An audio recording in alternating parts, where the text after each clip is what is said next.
Hi అండి, ఎలా ఉన్నారు? బాగున్నారా? మేమైతే చాలా అంటే చాలా బాగున్నాం. మన కర్రీ వచ్చేసి ఈరోజు శనగపప్పు పుంటికూర అయితే కర్రీ చేస్తున్నాను. ఇలాంటి మరెన్నో వీడియోస్ కోసం నా ఛానల్ అయితే సబ్స్క్రైబ్ చేయండి. మౌనిక కుకింగ్ వ్లాగ్స్ అని ఇన్ తెలుగు అనే ఛానల్ని అయితే సబ్స్క్రైబ్ చేసుకోండి.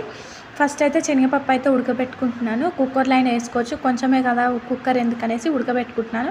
1 అవర్ ముందే నానబెట్టుకున్నాను. 1 అవర్ ముందు పెట్టుకున్నాను కాబట్టి కొద్దిసేపు ఉడికితే సరిపోతుంది. వేరే ప్యాన్ తీసుకొని అందులో కొంచెం ఆయిల్ వేసుకొని కొంచెం జీలకర్ర, కొంచెం కొంచెం జీలకర్ర వేసుకొని జీలకర్ర బాగా వేగిన తర్వాత మనం ముందుగానే అది కట్ చేసి పెట్టుకున్న పచ్చిమిర్చి అండ్ ఉల్లిగడ్డ ఉంది కదా, ఉల్లిగడ్డ వేయడం వల్ల చాలా అంటే చాలా టేస్ట్ వస్తుంది. పుంటికూరకైతే చాలా బాగుంటుంది. రైస్లోకైనా చపాతీలకైనా దేనికైనా బాగుంటుంది. కుక్ చేసుకోండి, మీరు కూడా ట్రై చేయండి. ఎలా వచ్చిందో కామెంట్లో చెప్పండి. ఇవి బాగా ఉడికిన తర్వాత దీంట్లో అయితే అల్లం పేస్ట్ అయితే వేసేసుకోవాలి. అల్లం పేస్ట్ వేసుకొని అల్లం పేస్ట్ బాగా మిక్స్ అయ్యే కలుపుకొని అది అల్లం పేస్ట్ అనేది బాగా ఉడికిన తర్వాత మనమైతే పసుపు యాడ్ చేసుకోవాలి.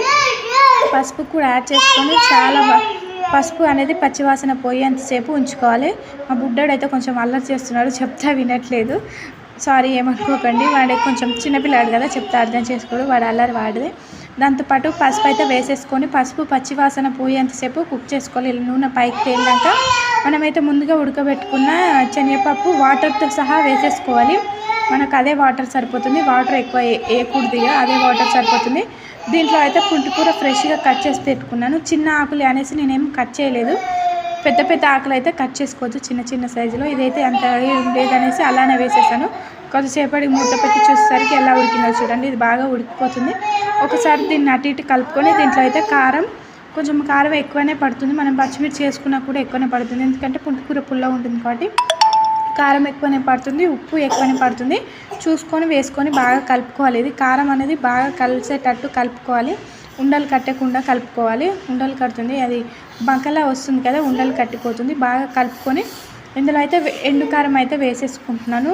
పచ్చిమిర్చితో సహా అది వేసుకున్నాను. ఇది బాగా ఉడుకుతుంది కాబట్టి పక్కన వేరే ప్యాన్ పెట్టుకొని దాంట్లో అయితే కొంచెం 2 టేబుల్ స్పూన్ ఆయిల్ అయితే వేసేసుకోవాలి. ఆయిల్ అయితే ఎక్కువనే పడుతుంది ఈ కర్రీకి అయితే.